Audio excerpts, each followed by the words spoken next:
conférence de presse du Premier ministre honoraire Adolphe Muzito. Mais en tout cas, nous allons nous excuser pour le retard, on va le dire.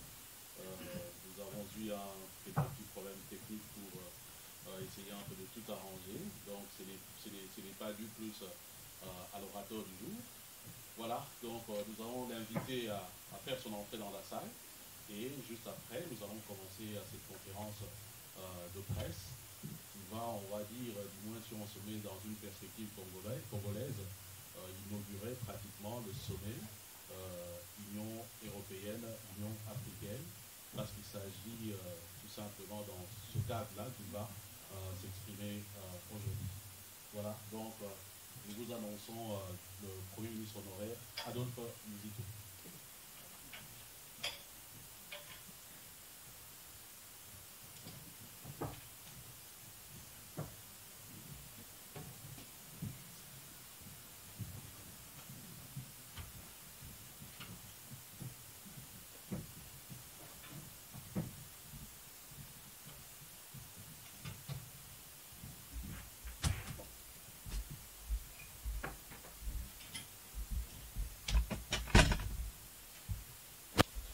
Voilà, merci.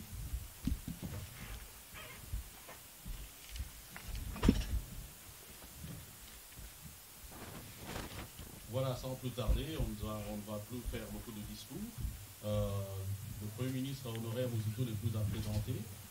Aujourd'hui, il est à la tête d'un parti politique qu'on appelle Nouvel Élan.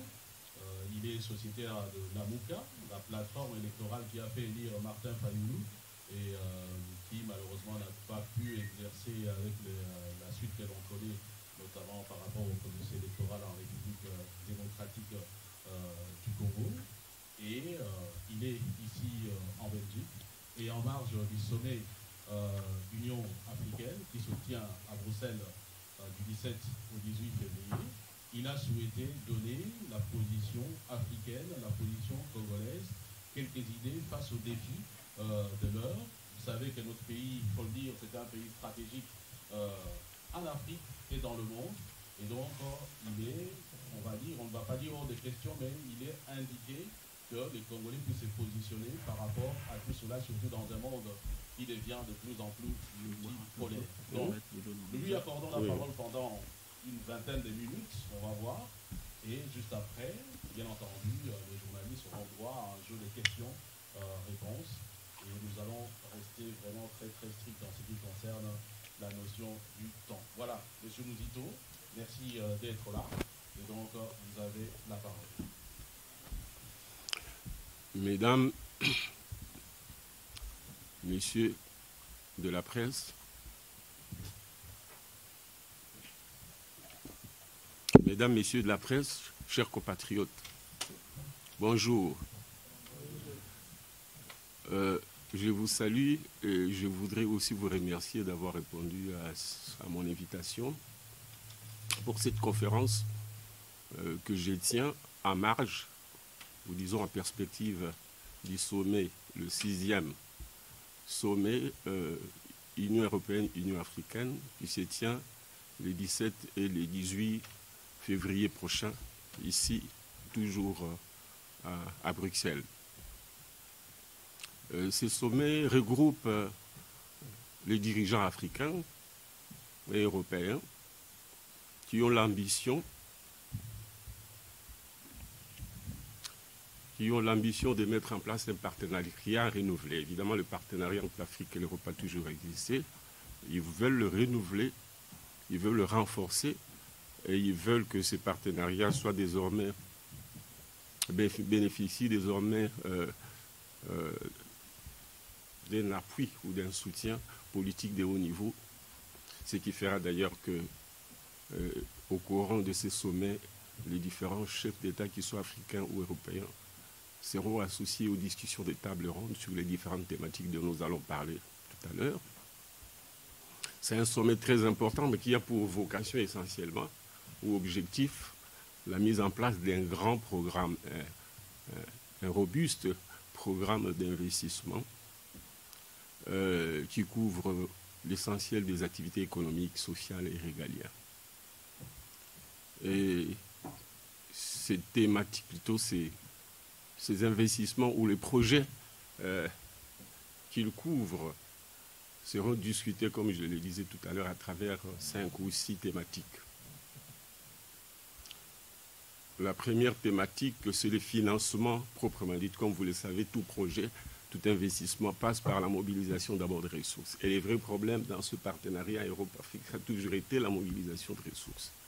L'Afrique n'arrive pas à mobiliser suffisamment de ressources, ou des ressources au long terme, parce que les marchés africains est très faible et ne dispose pas de beaucoup de capitaux.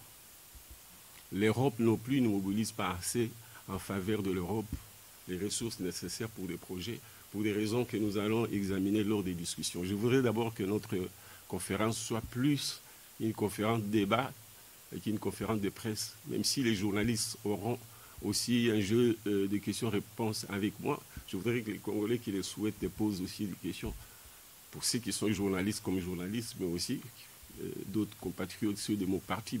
Même les journalistes, ils sont congolais, ils pourront soulever des questions et susciter un débat dont les réponses ne viendraient pas nécessairement de moi, mais d'eux aussi pour que nous puissions enrichir et contribuer à la réflexion qui va s'engager à travers les sommets. Alors, je disais que l'ambitieux programme qui fera l'objet des discussions à travers les thématiques couvre essentiellement, dans un premier temps, les ressources financières. C'est la première thématique qui sera examinée. D'où viendront les ressources financières, de quelle nature, pour permettre de relever le défi, principalement les défis mondiaux d'aujourd'hui, qui pourront permettre l'Afrique et l'Europe de faire face au dérèglement climatique,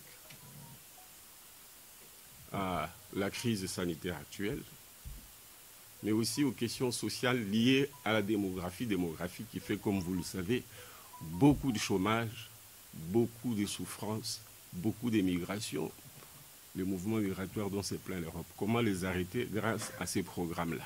Donc il faut mobiliser les ressources, c'est la première thématique. La deuxième thématique, elle est économique. Quels sont les projets, quels sont les projets concernés? Principalement, d'abord les infrastructures. Il faut construire des infrastructures pour développer l'Afrique, mais financer aussi des infrastructures en Europe pour faire face au dérèglement climatique. La troisième thématique, c'est le soutien à l'économie proprement dit, l'économie production, parce que les infrastructures, c'est par la production des richesses. Les infrastructures, c'est un moyen. Quelles sont les activités économiques du secteur privé? Il y a l'agriculture, il y a l'industrie. Ces activités sont aussi concernées par le paquet des investissements. Ça, c'est sur le plan économique. Et sur le plan social, les sommets prévoient de soutenir les questions sanitaires, principalement les systèmes de santé, mais aussi la production de vaccins dans le cadre des épidémies, l'épidémie en cours, mais aussi des épidémies existantes et d'autres qui pourraient venir. Alors, sur le plan social aussi, il est prévu l'éducation, de soutenir l'éducation générale, mais aussi l'éducation en termes de formation socio-professionnelle. La troisième série d'investissements concerne aussi les questions strictement régaliennes, c'est-à-dire la stabilité des institutions. Seront regardées comment faire en sorte que l'Afrique désormais ait des institutions stables, mais aussi comment soutenir la sécurité. Vous savez que ça ne sert à rien d'espérer développer l'Afrique, mobiliser les ressources si dans l'entretemps on ne règle pas la question de la sécurité. Le Congo, la région des Grands Lacs, vous savez ce qui s'y passe. Le Sahel, vous savez ce qui s'y passe. Il faut que le partenariat règle cette question, d'où il est prévu par les sommets, d'après les éléments évidemment publiés par la presse, il est prévu aussi qu'on puisse parler de la sécurité, qu'on puisse parler aussi de la stabilité des institutions en Afrique. Parce que quand un investisseur vient, il vient investir, c'est pour 3 ans, 4 ans, 5 ans, et il doit récupérer sur 10 ans, 15 ans, il doit s'assurer qu'il y aura stabilité, qu'il y aura sécurité. Enfin, toujours dans le cadre régalien, il est prévu le soutien à la gouvernance, à la bonne gouvernance. S'il n'y a pas un bon climat d'affaires, s'il y a corruption, s'il y a détournement des ressources, s'il n'y a pas de transparence dans la gestion, ça ne sert à rien. Et donc le sommet veut prendre à bras le corps cette problématique de la bonne gouvernance. Voilà plus ou moins ce que le sommet prévoit. La discussion que je voudrais avoir avec vous, de la presse, mais aussi les compatriotes qui sont ici dans la salle, c'est de savoir est-ce qu'il y aura succès ou échec de ces sommets. Il y aura succès du sommet. Est-ce qu'il y aura succès ou échec du partenariat? Peut-être que le partenariat, puisqu'il existe toujours et que maintenant seulement on veut le renouveler et le renforcer, mais est-ce que le partenariat, qui n'est pas en lui-même un objectif mais un moyen, pourra donner des résultats? Quels résultats? Évidemment, le sommet prévoit. Les résultats, c'est les faits ou les objectifs, c'est les faits de financer des infrastructures, de financer l'économie, etc. Bref, d'investir. Est-ce que l'investissement en soi, c'est un objectif? Non. Oui, dans la mesure où c'est un objectif transitoire, mais il ne suffit pas d'investir. Encore faut-il que le peuple africain, les États africains, nous aussi, les États européens, trouvent leur compte et qu'il y ait des transformations sur le plan social en termes de bien-être matériel pour mettre fin à la pauvreté, au chômage, au mouvement migratoire que nous déplorons tous, et permettre aussi à l'Europe de se sauver. Parce que nous avons dit que les investissements se feront, ce partenariat a pour objectif, pour l'Europe et pour l'Afrique, de se tenir prêts et affronter les défis mondiaux, dont celui du dérèglement climatique, et aux contraintes, mais aussi aux obstacles qui bloquent le développement de l'Afrique. De la prochaine guerre, les différents fait partie des obstacles, les différents obstacles, nous les connaissons tous. Ça, c'est les scénarios du succès. Exploitation des opportunités complémentaires, des réformes pour transformer l'Afrique ou les États africains en démocratie, etc. Travailler à la sécurisation et à la stabilité des institutions. La deuxième hypothèse, c'est celle de l'échec. L'échec est toujours une hypothèse possible et très probable même d'ailleurs, mais ça signifie qu'il y aura échec du partenariat en termes de résultats si l'Occident continue à rester dans le même logiciel qui veut que finalement c'est le capitalisme qui vient chercher les ressources naturelles en maintenant l'Afrique dans la division. À l'époque, nous de gauche, nous appelions ça la division internationale du travail, qui fait que l'Afrique soit tout simplement un réservoir de matières premières, mais aussi un espace où on vient écouler les produits finis de l'Occident. Et l'Afrique, se développant par le capitalisme, cherche toujours à accumuler la richesse et ne continue pas les réinvestissements pour développer l'Afrique. Bien sûr qu'il y a aussi l'Afrique elle-même qui pourra contribuer à cet échec avec la gouvernance actuelle. Et donc, voilà les discussions que je vous propose, qui consistent à dire comment y aura-t-il succès et comment il y aura succès? Y aura-t-il échec? Comment il y aura échec et pourquoi il y aura échec? Mais s'il y a échec ou succès, quelles seront les conséquences pour l'Europe, pour l'Afrique dans le contexte international d'aujourd'hui, où il y a la guerre entre l'Occident et l'Orient? Voilà la discussion que je vous propose à avoir. Je pense qu'à travers vos questions, ou l'échange questions-réponses, nous permettront de développer et cela ensemble. Je vous remercie.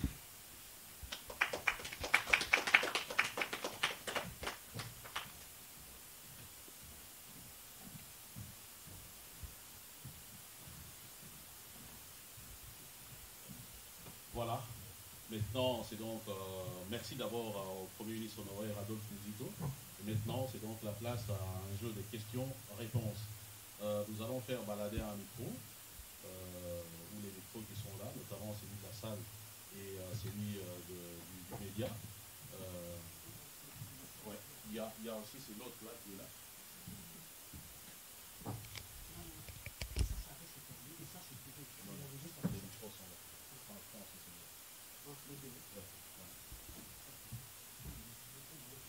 Donc, soyez le plus court possible.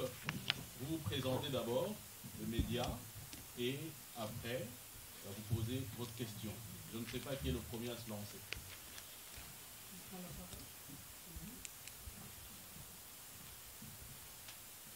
Francis Lampolé? Voilà. Francis, il est là. Prends les deux. Prends les deux micros. Prends les deux.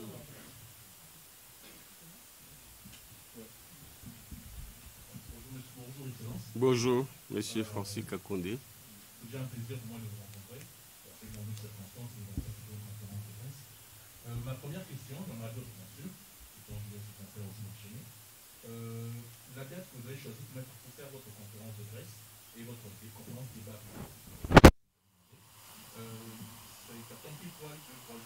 C'est bien voulu, vous avez bien calculé exactement ce que vous vouliez faire quand vous avez choisi cette date pour donner une conférence de presse ici en Belgique. Ça, c'est ma première question.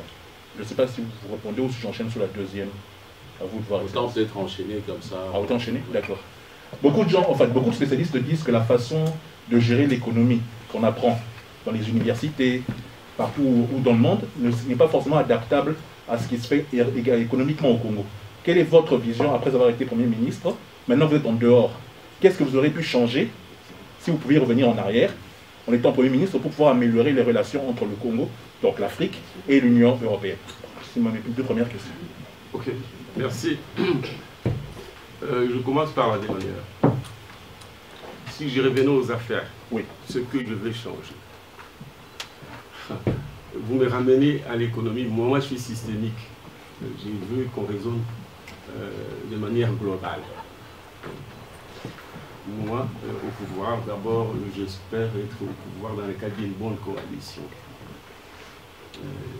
qui sera sous-tendue par un programme et un projet. Je vais être associé à ces programmes et ces projets. Et je voudrais qu'on présente au peuple, je note, je voudrais qu'on présente au peuple une offre politique pour signer avec lui un contrat social. Mais l'autre politique doit venir d'un groupe cohérent, il y a une vision. Le Congo, malheureusement, il est difficile de gagner les élections, on doit se mettre ensemble. Mais se mettre ensemble suppose qu'on est d'accord en termes de vision de projet, mais aussi du dialogue, plutôt du diagnostic qu'on fait sur le pays. Il parle d'un état des lieux. Moi, je pense que dans notre pays, le peuple n'est pas souverain. La première chose, il faut refaire la souveraineté du peuple. Je risque de déballer l'ensemble de mon programme ici. Je vais me résumer. Ce peuple n'a jamais de souveraineté, et c'est là depuis 1885. Il a tenté d'accéder à la souveraineté en 1960. Les Belges ont été généreux, ils nous ont donné une constitution qu'ils ont considérée avec nos pères fondateurs qu'elle était transitoire, qu'elle était provisoire, et que c'était aux Congolais comme souverain. Parce que le père fondateur leur a dit, nous ne voulons pas d'une monarchie ou d'une oligarchie au Congo, nous voulons une république. Ça signifie que ceux qui dirigent le Congo doivent avoir la souveraineté du peuple par les élections. Et donc, les Belges qui ont, dans les négociations, proposé qu'ils remettent le pouvoir à ceux qui sont négociés, qui sont venus négocier avec eux, ont reçu des pères fondateurs et non en disant nous ne sommes pas représentatifs. Nous n'avons pas la légalité, la légitimité du peuple congolais, même si ce que nous défendons au plus de vous correspond à ses aspirations. Il faut organiser les élections chez nous pour que le gagnant puisse diriger les Congo. Mais aussi, puisqu'ils auront la souveraineté du peuple sur fond des projets politiques que celui-ci aura sanctionnés, ils pourront rédiger la constitution définitive qui va remplacer la vôtre qui est transitoire. C'est fait, les Belges ont organisé les élections. Et ceux qui ont gagné, ont gagné. Mais seulement, les pères fondateurs ont dit, mais puisque tous on a été opposition face à la Belgique, qui était le pouvoir, alors nous formons un gouvernement d'union nationale. Mais ils ont commis la faute de mettre tout le monde. Après, ça n'a pas fonctionné. Bref, la majorité a été congédiée par la minorité que les Belges ont imposée. C'est une minorité rare. Et jamais on a rédigé, puisque la majorité était congédiée, Sinedi, à travers le Parlement et tout ce qui est arrivé à Lumumba et au sien, on n'a jamais rédigé la condition, adopté la condition par un Parlement élu tel que les prévoyaient la constitution de transition. Et donc, ceux qui ont pris le pouvoir ont mis en place plutôt une commission technique qui a fait une constitution sans option sanctionnée par le peuple à travers des élus. Ils ont rédigé une constitution qu'on a considérée, et puis on a soumis ça au référendum. Hein, le peuple devait choisir par oui ou non. Un travail qui est fait avec des matériaux qu'il n'aura pas sanctionnés préalablement. Donc voilà, depuis lors jusqu'à ces jours, les différentes constitutions sont rédigées par des inconnus, y compris la dernière actuelle. Moi-même, j'y étais associé, j'étais inconnu, le peuple ne m'avait pas choisi à cet effet. Donc pour moi, il faut une double transition. C'est-à-dire une transition pour avoir des élus qui vont rédiger la Constitution. Ces élus, bien qu'élus, ils vont gérer le pays dans la transition. On sait qu'ils vont rédiger souvent une Constitution transitoire, l'actuelle. Ils vont rédiger la Constitution, ceux qui vont gagner, ils vont déterminer de ce qu'on fera de la terre, à qui elle appartient. Comment elle va se répartir entre l'État congolais et les communautés locales qui, au commencement, étaient propriétaires terriens avant de se faire exproprier par Léopold II. D'ailleurs, Léopold II, qui était l'État congolais, était généreux, il a donné des terres aux communautés locales. Mais nous, quand on l'a remplacé, après qu'il ait été remplacé par la Belgique, nous on a remplacé la Belgique. L'État congolais est devenu soi-disant souverain, même s'il y avait à sa tête des gens qui n'incarnaient pas la souveraineté du peuple, qui n'avaient pas la légitimité, a gardé les sols et les sous-sols. Il n'a jamais rien donné aux communautés locales. Donc, moi, je voudrais qu'on restitue au peuple sa souveraineté en obtenant que la Constitution vienne d'élus à travers les élus, mais aussi en lui restituant les terres. Le fisc comme concessionnaire perpétuel pour une partie des terres, l'État pourra prendre sa part aussi. En fait, ces communautés qui au commencement étaient des monarques féodaux retrouvent les terres ou les portions des terres qui leur permettent de s'organiser, d'entrer dans le capitalisme en formation. Bon, c'est trop compliqué, mais enfin, j'ai dit maintenant, pour parler concrètement pour l'instant, moi je pense qu'il faut un état des lieux, un diagnostic, et si nous avons le mandat du peuple, nous allons appliquer les réformes, dont celles dont je parle, mais ça suppose qu'on forme un bloc cohérent avec Yémo. Je serai très exigeant pour mon offre politique, que je soumettrai à la discussion avec les partenaires. Je suis dans la MOUCA. La MOUCA va se mettre en plateforme électorale, il y aura des alliés, faire un programme, et que nous soumettrons au peuple. Moi, je suis d'avis qu'au peuple, il faut soumettre plutôt les programmes et non les visages des gens, même s'il y aura des gens pour porter ces programmes. Le peuple va choisir un programme et non pas les individus. Les individus seront en fait les porte-étendards du programme. Alors maintenant, à partir de l'état des lieux, nous dirons quelles sont les priorités en termes d'investissement. Nous pensons que le Congo, pour qu'il existe comme nation, il faut réunir les Congolais par la route. Pour faire des routes d'intérêt national, les tracés coloniaux prévoient 60 000 km de routes. Il faut faire le fisc la moitié. Ça prend 30 milliards et nous sommes en mesure de négocier les financements pour faire les routes. Route d'intérêt national, route d'intérêt provincial, pour intégrer le Congo de l'Est à l'Ouest et du Nord au Sud. Et maintenant, nous créons les conditions pour que l'investissement privé vienne. L'État va se désengager. Mais évidemment, il partira des actifs actuels, patrimoniaux dont il dispose, et en foncier et en minier, mais aussi les entreprises publiques actuelles dont il faut ouvrir le capital au secteur privé, national et étranger.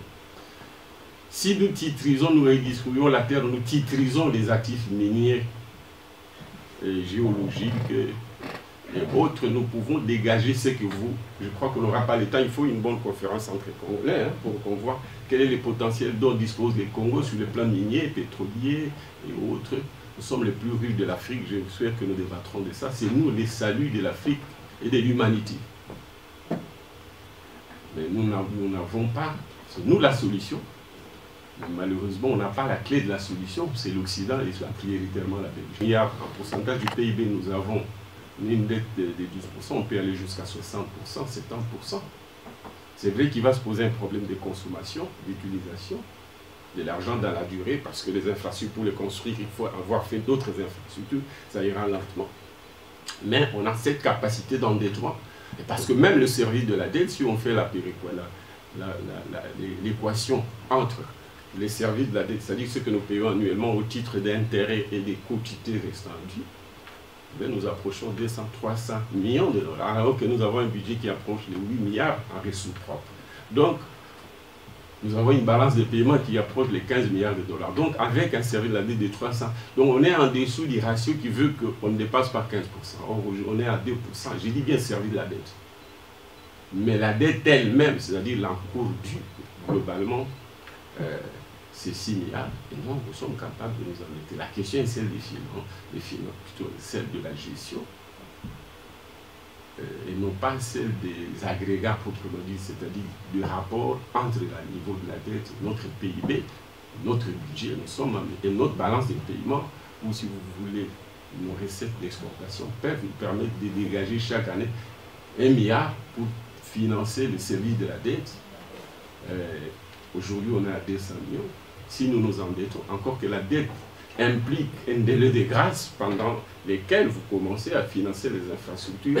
Et la 5e année, vous pouvez commencer à payer avec les surplus générés par les projets financiers financés par l'emprunt.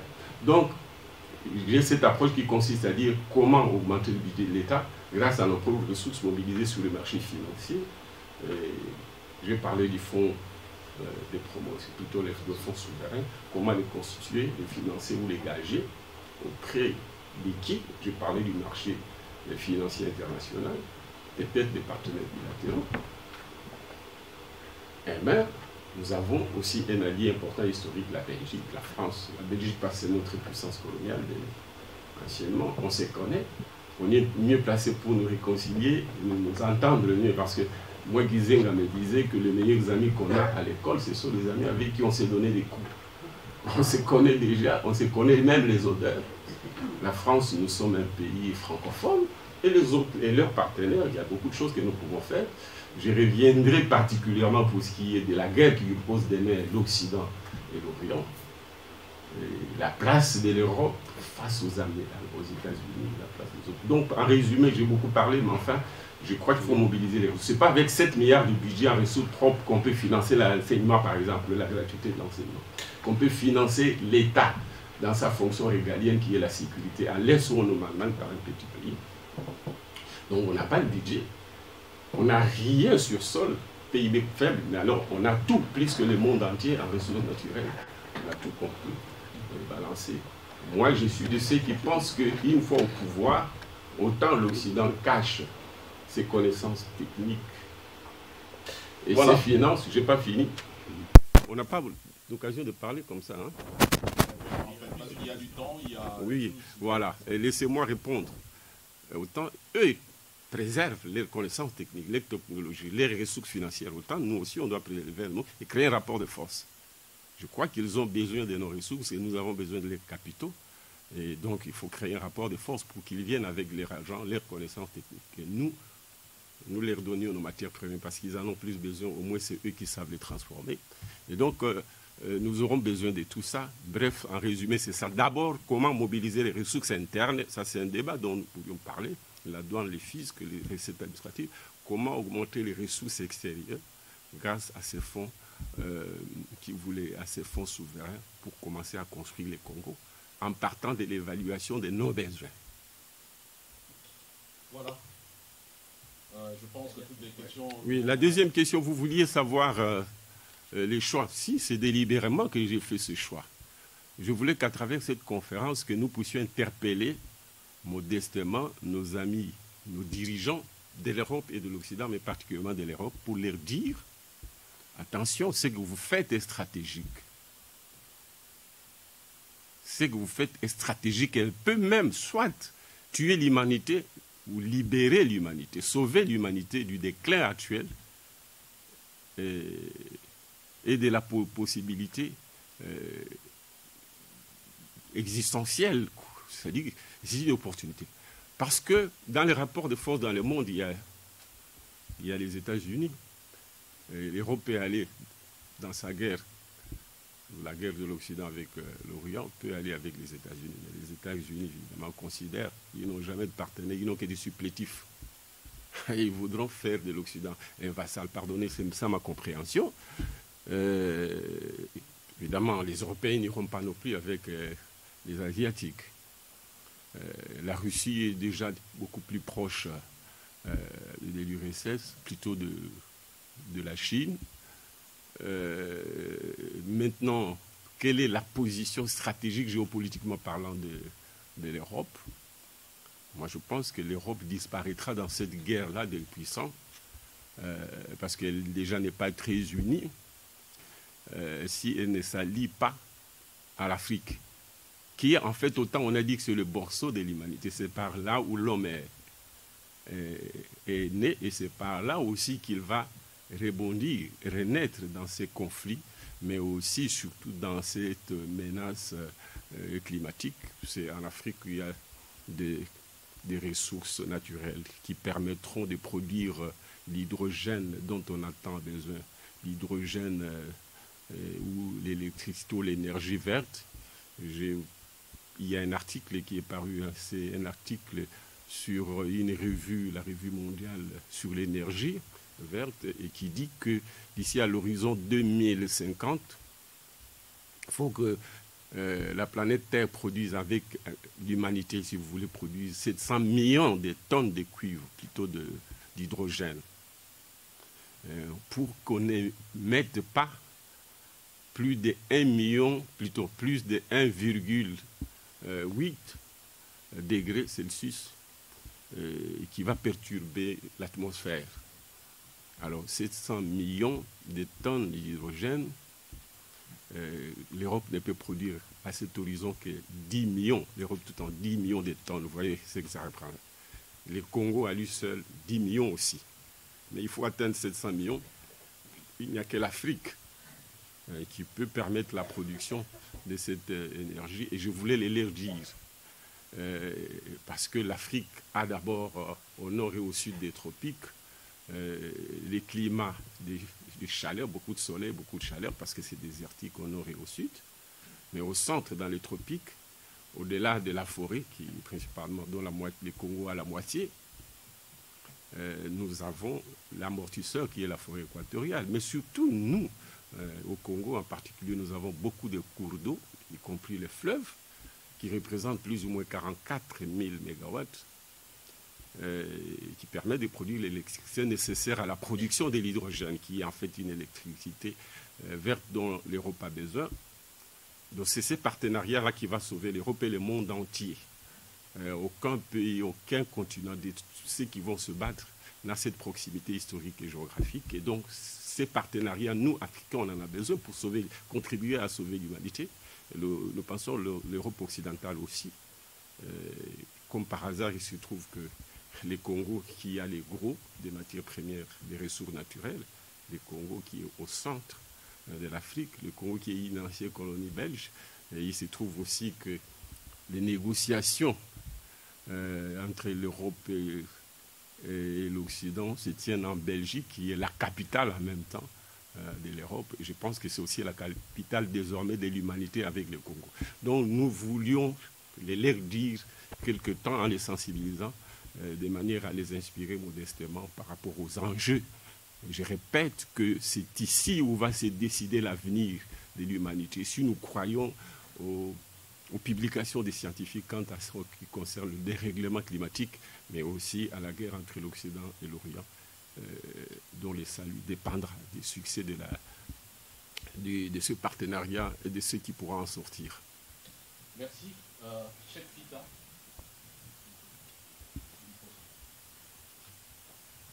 Merci bien, c'est Cheikh Fita, campagne du Congrès de Belgique et du Congrès de Belgique. Monsieur le Premier ministre, je suis heureux qu'il y ait un point qui est le même que j'ai mis dans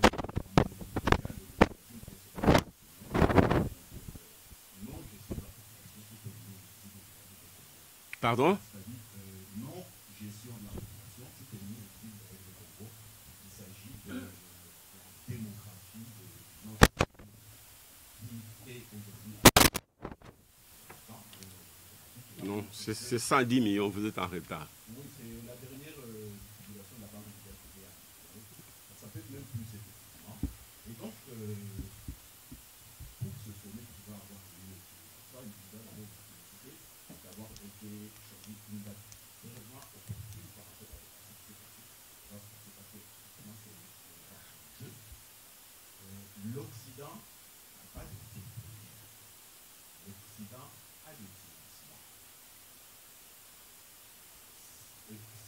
nous, Africains, nous faisons, c'est parce que nous avons raté. Et donc, eux qui vont donner nos financements, c'est pas parce que nous sommes beaux, c'est parce qu'ils veulent gagner. Donc, nous, les Africains, nous, les Congolais en particulier, nous ne devons pas nous faire des illusions. Nous venons dans un marché où l'Occident a préparé le gagner. Qu'est-ce que vous avez comme suggestion, nos dirigeants, et les Congolais en particulier, par rapport à ce que nous avons comme acquis de la Turquie, la Corée, qu'est-ce que vous avez comme suggestion pour que, à la sortie de ce sommet, nous, les Congolais, on soit gagnants compte tenu de ce que nous avons comme acquis? Merci. Il est difficile de dire qu'à la sortie du sommet, nous serons gagnants ou perdants. Bien sûr que nous devons prendre les précautions, mais dans un cas beaucoup plus global africain, où évidemment le Congo doit trouver sa place. Comme je l'ai dit, il faut des réformes. Il faut des financements, il faut identifier les projets à financer, qu'il y ait une cohérence entre les projets à financer et la nature des ressources. Parce que si c'est pour développer, si pour faire financer les infrastructures, il faut de l'argent public. Nous pourrions emprunter avec perspective de rembourser. Nous pourrions avoir... Vous voyez, la Belgique, par exemple, elle a 500 milliards de dollars, ou d'euros, si vous permettez, de PIB, mais elle est surendettée. Si elle doit s'endetter pour elle-même, l'État belge doit s'endetter pour lui-même, pour financer le développement, retrouver la croissance, financer les déficits de ses comptes sociaux, réduire le chômage, que rapporte en termes de taux internes de rentabilité 100 $ investis en Belgique et pour lesquels elle devra payer 5-6%? Je trouve que le taux interne de rentabilité est faible parce que même si l'offre peut être créée, la création des richesses peut être faite par la technologie, mais la croissance est faite parce qu'il y a un problème de marché, l'Occident est saturé. Mais nous, on a un taux de rentabilité tellement élevé autour de 25%, même si l'argent coûte chez nous, mais l'empreinte des Occidentaux ici, de Belges, pour investir au Congo, rapporte plus là-bas qu'ici, et en termes de rentabilité financière, et en nombre d'emplois à créer pour les Belges au Congo, ou ici, et en termes de capacité de rééquilibrer des comptes, de réduire le chômage, comme je l'ai dit tout à l'heure. Je crois que ce n'est qu'avec le Congo que la Belgique ou l'Occident, de manière générale, peut réduire son chômage, doubler son PIB, améliorer le pouvoir d'achat de la population. Parce que là-bas, nous avons toutes les richesses naturelles. Là-bas, nous avons la main, plutôt les bouches à nourrir. Il suffit de créer la richesse pour qu'en redistribuant en amont, parce que, dit-on, les économistes disent l'offre crée sa propre demande. Il y aura des demandeurs et l'Occident peut générer plus de ressources là-bas. Mais ça suppose qu'on améliore la gouvernance. Ça suppose qu'on mette fin à la sécurité. Les Occidentaux en général, mais en particulier la Belgique, ici, ils ont les secrets de ce qui se passe à l'est du pays, notre pays. Les Belges ont géré les Rwandais, les Ougandais, les Congolais, ils ont les secrets, ils nous connaissent, ils se connaissent, nous nous connaissons.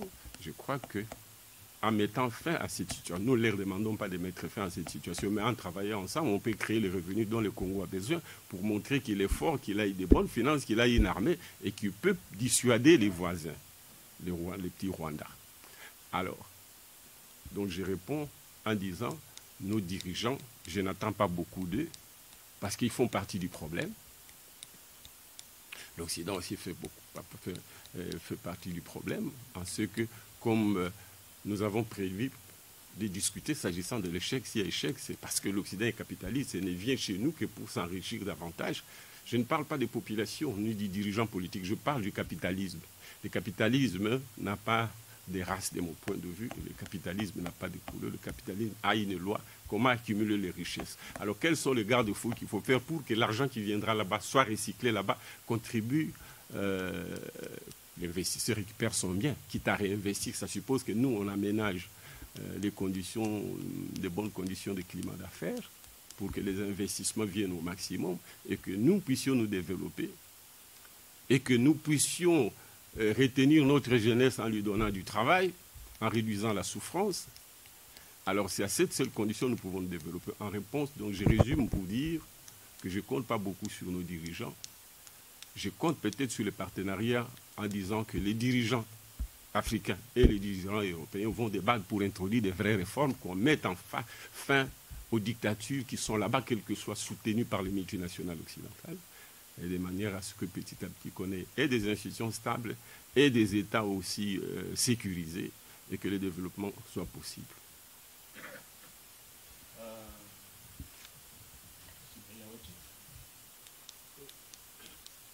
Les amis d'Haïti, premier média de la diaspora congolaise, je voudrais avoir votre message pour ceux qui soutiennent la paix, selon laquelle les sommets Europe-Afrique, c'est pour balkaniser la République démocratique du Congo. Bien, merci pour cette question. Vous me donnez l'occasion de donner mon point de vue là-dessus. D'abord, l'Europe n'est pas compétente pour parler des frontières. D'abord le principe. Mais dans la pratique, ils ont annoncé, et dans la presse, les programmes. C'est l'ONU qui peut parler de cette question. Et puis le reste dépend de nous. Le reste dépend de nous. On va balkaniser. Moi, ce dont j'ai peur, c'est l'implosion du Congo, du fait de nos contradictions, plus que l'explosion à partir d'un pays voisin, que de ce pays qui peut occuper le Congo aujourd'hui.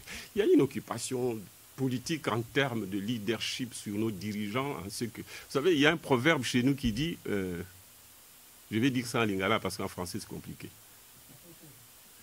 Ceux qui moi na soso à tout ici sans nzungu, moi na soso un petit poussin dans une grosse assiette, vous le mettez pour une grosse marmite, voilà. Donc vous sentez. Nzungu et tout, on dit c'est que maman n'a rien assez. Voilà, donc on nous malmène par nos voisins parce qu'il y a des gens qui par compassion au Rwanda pour ce qui est arrivé et qui nous attristent tous, même si nous, Congolais, on n'y a été pour rien, on entête ce petit pays qui a tout intérêt à être bien avec le Congo parce qu'on est des frères. Ils ont la chance d'être à côté de nous. Cette chance en perspective dans la mesure où que nous-mêmes, nous mettons fin à nos propres contradictions, eh bien, ils pourront... Vous savez, nous pouvons absorber le Rwanda. C'est-à-dire que, bon, d'abord, je n'ai jamais passé parlant de la balkanisation. La balkanisation est déjà des faits, elle ne sera jamais des droits. Elle est des faits en ce que le Congo n'échange pas avec lui-même. Il y a des zones enclavées telles que, à partir du centre avec le Kasaï, enclavées à l'intérieur, c'est-à-dire des échanges inter-provinces, mais aussi inter-provinces, mais aussi par rapport aux autres provinces, nous n'avons pas fait des routes. Et c'est ça qui fait que nous sommes de facto balkanisés. Beaucoup de provinces, surtout celles qui sont à des frontières, travaillent plus avec des monnaies étrangères qu'avec leurs frères ou leurs sœurs jumelles à l'intérieur du pays. C'est de ça que j'ai peur. J'ai peur aussi de la crise sociale qui crée beaucoup de migration à l'intérieur du Congo. Et le fait que les gens, face à cette pauvreté, commencent à se détester. Mais aucun pays ne pourra balkaniser le Congo. Les Rwandais ne pourront jamais nous attaquer. Ils peuvent venir attaquer le régime. Encore que là aussi, en attaquant un régime, il ne faut pas, je vais dire en d'autres termes, qu'ils ne peuvent pas attaquer le Congo et réussir à avoir raison du peuple congolais. Ils peuvent avoir raison du régime. Mais ce régime, pour le faire tomber, ça doit être avec l'accord des Congolais. Vous voyez comment ça s'est passé avec les impairs? C'est parce que les Congolais ont accepté que Kabila vienne, même si on ne savait pas très bien au niveau de l'opinion publique qu'il venait sous les chars des pays voisins. À ce moment-là, ils peuvent entrer, mais jamais pour occuper physiquement le Congo, parce que les Rwandais, ils sont 12 millions, même s'ils entraient tous, ils vont se perdre dans nos forêts. Ils vont se perdre. 12 millions, on va les absorber, ils peuvent vider le Congo, encore qu'à ce moment-là, nous serons obligés nous-mêmes d'aller habiter là-bas. Et donc, les Rwandais et le peuple rwandais va disparaître. Donc, je dis, il n'y a pas de balkanisation, même l'Occident, si l'Occident le décidait, si nous ne voulons pas, ça ne se fera pas. Pour balkaniser le Congo, avec d'autres puissances qui viennent se diviser le Congo et se partager. Je n'y crois pas personnellement. Peut-être que je suis naïf. Tant mieux pour moi d'ailleurs, je préfère être naïf pour avoir encore de l'espoir. Donc, je leur dis de ne pas s'inquiéter. Et ceux qui souhaitent cette balkanisation en diffusant une telle information, je leur dis de ne pas compter sur le peuple congolais. Cette terre de Lumumba, on a beaucoup donné, et nos ancêtres politiques, nos pères fondateurs ont payé la facture. Il n'y aura pas de balkanisation du Congo, peut-être implosion entre nous, mais nous finirons par trouver la solution. Voilà, on va discuter ici, on va faire de la gauche à droite.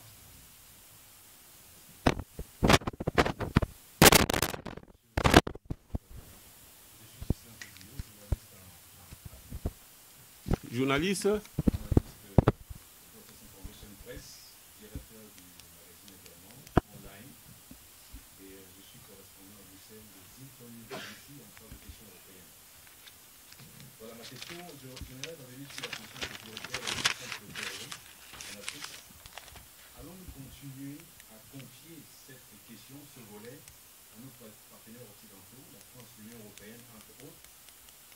L'absence des résultats de la force Barkhane. D'abord, c'est la pluie Barkhane, les G5 Sahel, l'ammonissement, en sont des exemples concrets du manque de résultats concrets par rapport à ces partenaires occidentaux. Donc, on aimerait savoir si une question, si une militaire panafricaine, et alors peut-être négocier avec nos partenaires occidentaux pour avoir un appui logistique militaire. L'exemple du Bénin en est suivi le terrorisme depuis quelque chose. Posez une question ou vous développez une pensée? Non, je vous donne la suite de ma réflexion. Ah, très bien. Bah alors, ce n'est pas une question, c'est une réflexion. Non, j'ai posé la question de savoir est-ce qu'une telle réflexion est menée au sein de l'Union africaine ou montée... Mais je ne crois pas à ces entités hétéroclites. Il faut poser la question aussi, nous y pensons en tant que Congolais. Je vous réponds brutalement, déjà, en vous disant que moi, je ne compte pas beaucoup sur nos dirigeants. Nous avons beaucoup de contradictions au sein de nos institutions, beaucoup de contradictions entre Africains. Qui fait mal à l'Afrique? C'est elle-même. Qui fait mal au Congo? C'est des Africains. Alors, nous allons mener la réflexion avec le Rwanda, l'Ouganda, sur quelle force il faut pour protéger qui contre qui. Vous voyez ça? Le problème, il n'y a pas de terrorisme chez nous. Veuillez vous asseoir, je vous réponds. Oui, il n'y a pas de terrorisme chez nous. De manière générale, c'est la même réponse. Oui, c'est vrai, même les terroristes, là, je m'interroge, peut-être que ça commence à exister du fait de la misère. Il faut une solution parallèlement sur le plan militaire pour dissuader, mais il faut une solution économique et faire que ces jeunes ne se fassent pas recruter. Appâtés par ceux qui ont des moyens et qui les utilisent pour des causes qui sont des causes de conquête et d'exploitation. Bien sûr que nous-mêmes, on est entrés dans cette logique de l'exploitation du fait de nos contradictions, du fait de nos faiblesses, du fait de la pauvreté. Je pense que l'Union européenne et l'Union africaine vont lever les options qui transcendent nos contradictions, y compris nos contradictions en tant qu'Africains et le monde capitaliste qui entretient quelquefois ces genres de groupes pour prendre les minéraux en exploitant artisanalement et prendre des pans importants des gisements pour investir et prendre les richesses aux dépens des populations.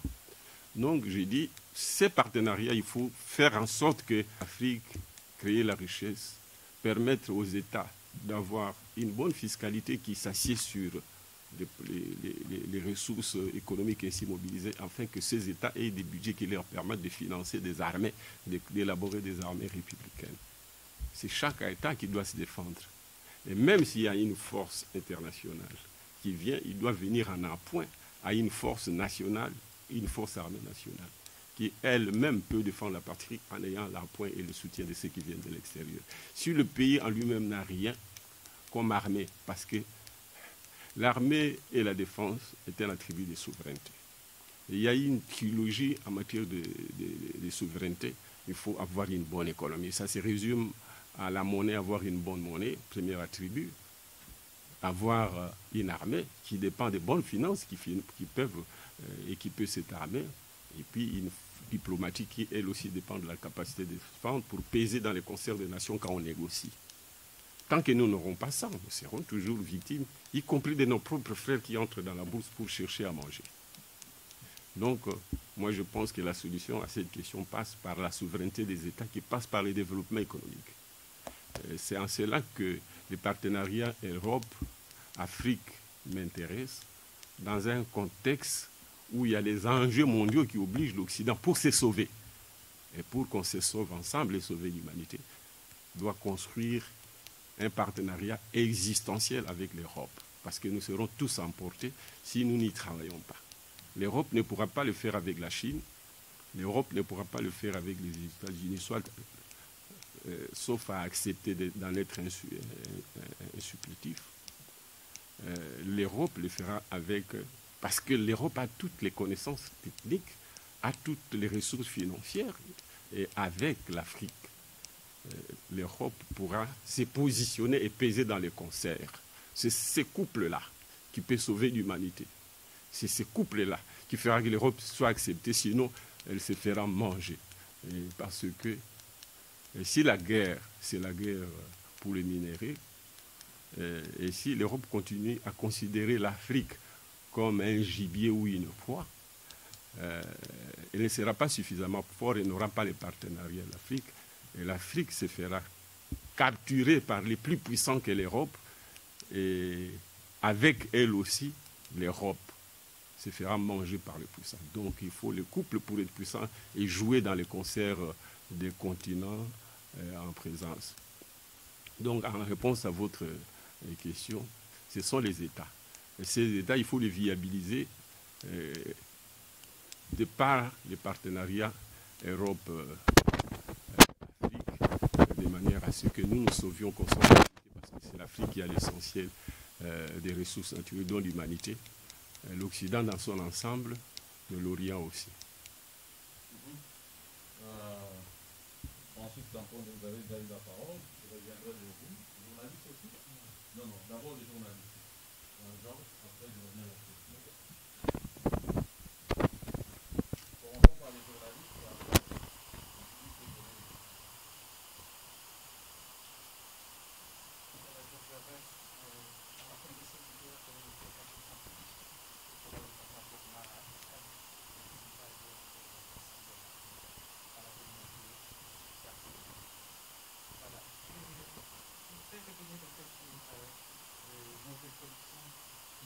Monsieur le Premier ministre, vous avez parlé d'une éventualité échec ou des réussites à la suite de la conférence qui va avoir lieu, c'est jeudi. Je n'ai pas parlé de l'échec de la conférence, mais de l'échec du partenariat, et même de l'échec des résultats, même si les investissements sont réalisés, parce que s'ils sont réalisés et qu'ils n'ont pas de cohérence, et qui n'intègrent pas véritablement les questions sécuritaires, les questions de défense, les questions de stabilité, de gouvernance de manière effective, et que l'investissement est toujours dans la logique capitaliste d'accumulation des richesses plutôt que de développement et de partage du surplus, pour moi, le partenariat aura échoué. Je suis tout à fait d'accord avec vous, monsieur le Premier ministre. Je suis justement dans cette logique que j'aimerais savoir quelle analyse d'abord vous faites de rapport de force entre l'Occident d'un côté et l'Afrique de l'autre. D'autant plus que dans l'histoire politique du Congo, vous l'avez souligné tout à l'heure, il semble bien qu'il y a une certaine, vous allez m'excuser l'expression, il y a, de mon point de vue, j'ai l'impression qu'il manque une certaine intelligence collective dans les chefs des hommes politiques du Congo. Et c'est là, en partant déjà des années 60. Alors, je ne sais pas quels sont les éléments qui vous permettent aujourd'hui, je ne sais, oui, dans quelle mesure vous supposez peut-être que le Congo a évolué depuis 1960 et que les contextes actuels seraient un peu plus favorables pour permettre à la population congolaise et surtout aux dirigeants congolais de pouvoir maîtriser les appétits dévorants du système capitaliste qui est l'Europe, l'Occident que vous avez cité. Oui, bon, l'intelligence collective de l'élite politique ou des politiciens congolais, vous savez, nous sommes un substrat, le résultat de vrais rapports de force au niveau local. Les dirigeants sont ceux qui sont les peuples.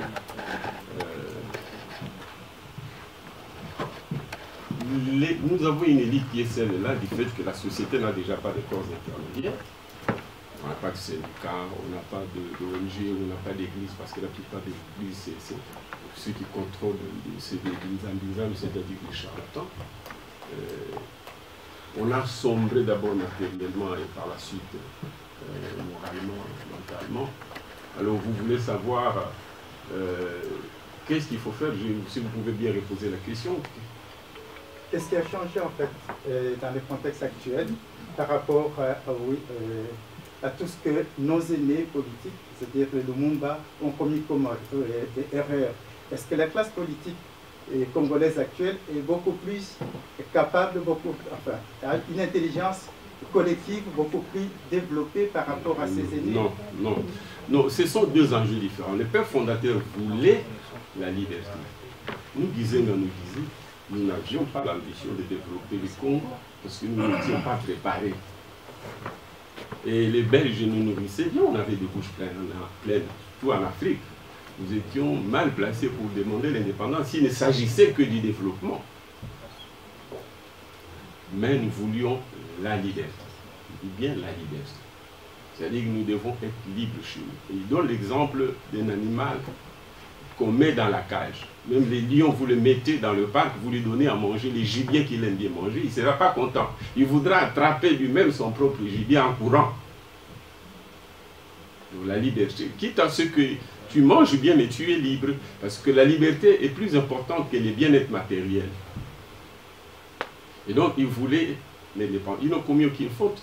Sauf que les Occidentaux n'étaient pas préparés à lâcher ou à libérer. C'est comme un parent qui pense que l'enfant n'est pas encore suffisamment grand pour se marier, alors qu'il oublie lui-même que l'enfant ne deviendra mieux, n'aura l'expérience du mariage quand il va se marier.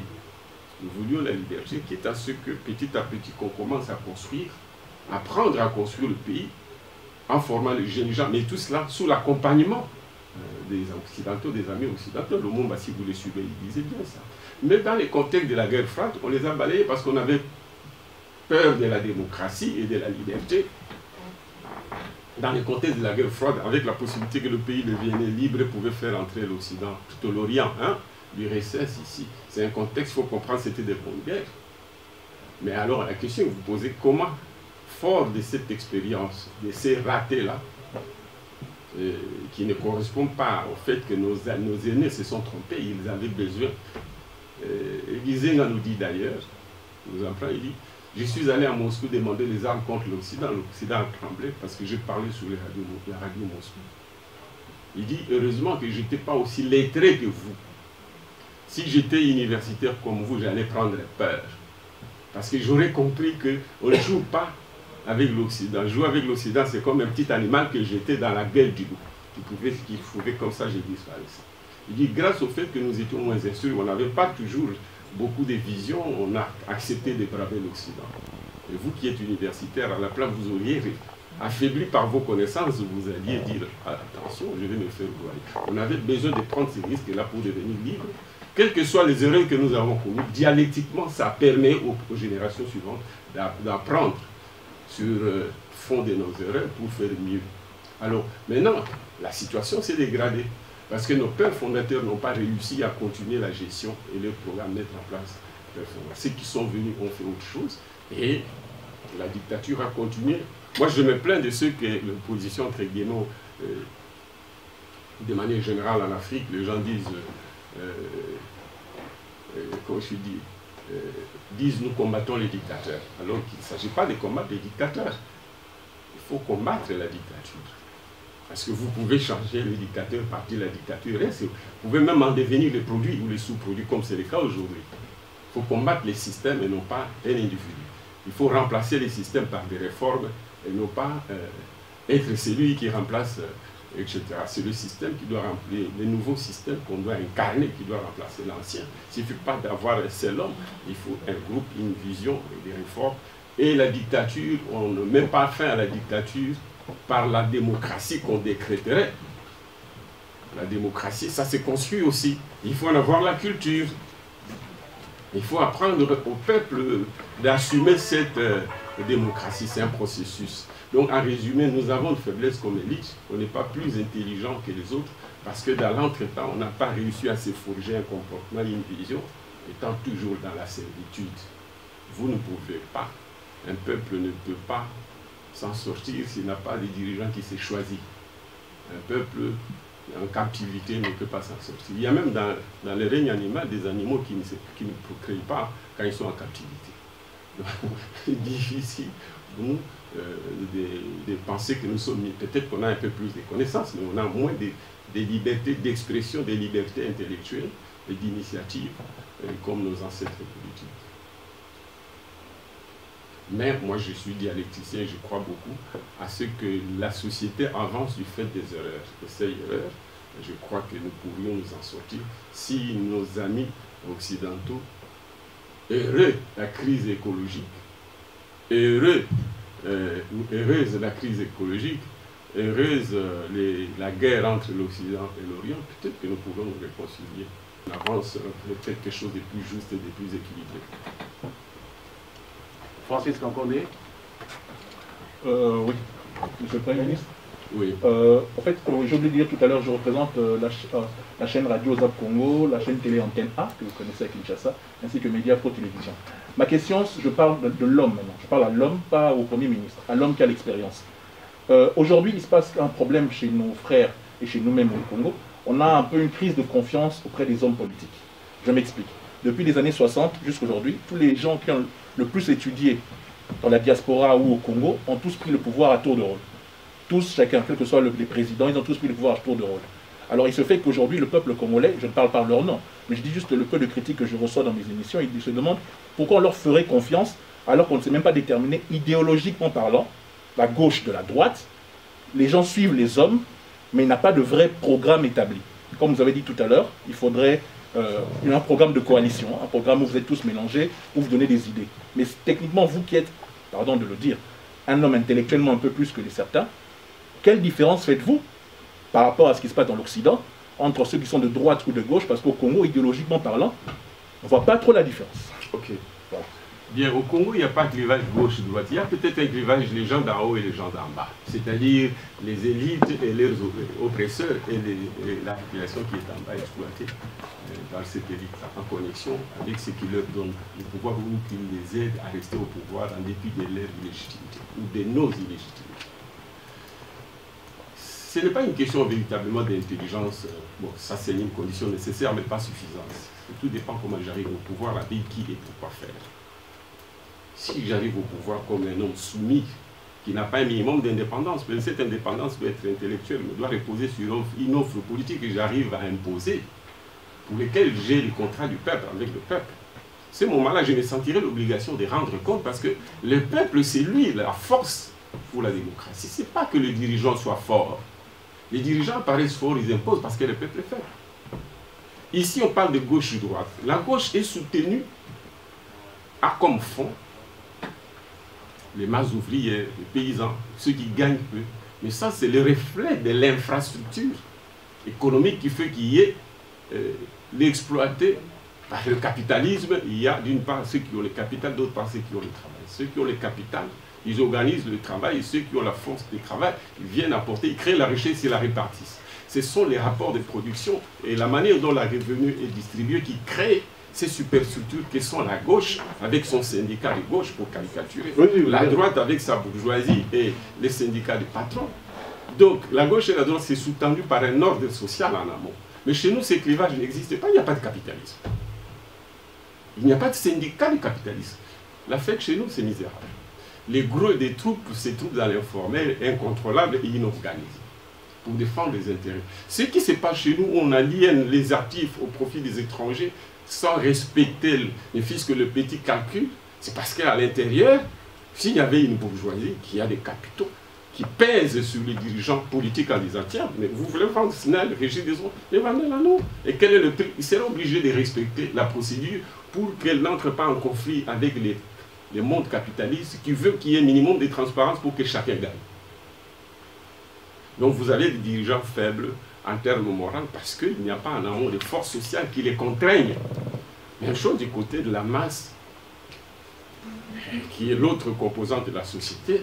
Il n'y a pas de syndicats de travailleurs. Chez nous, si on avait des paysans, déjà les paysans pouvaient bloquer les différentes artères pour que les dirigeants politiques ne circulent pas et les mondes capitalistes ne circulent pas. Ils seraient obligés de négocier. Si nous avions une masse, d'où le capitalisme crée les conditions de sa destruction, c'est que crée une main-d'œuvre qui devient une force contre elle, mais qui a en même temps une force qui lui permet de créer la richesse. C'est ça la société humaine. Et donc, c'est sorte que nous n'avons pas ces superstructures comme parti politique, comme force sociale, en cohésion avec les syndicats pour créer un rapport de force des sociétés. Nous sommes une société, nous n'avons pas assez de temps ni d'occasion de discuter. Vous allez voir comment la masse monétaire, qui est l'expression de l'économie, est répartie dans le pays. Nous avons une masse monétaire, s'il vous plaît, qui ne représente que 10% de notre pays.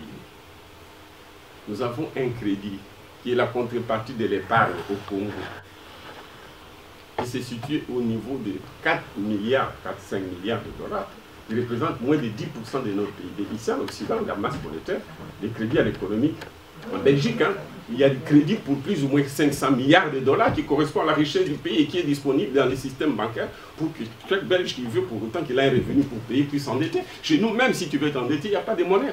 Mais cette monnaie dont je vous parle là, elle est à 70% à Kinshasa. L'arrière-pays, c'est le désert monétaire, c'est des trocs.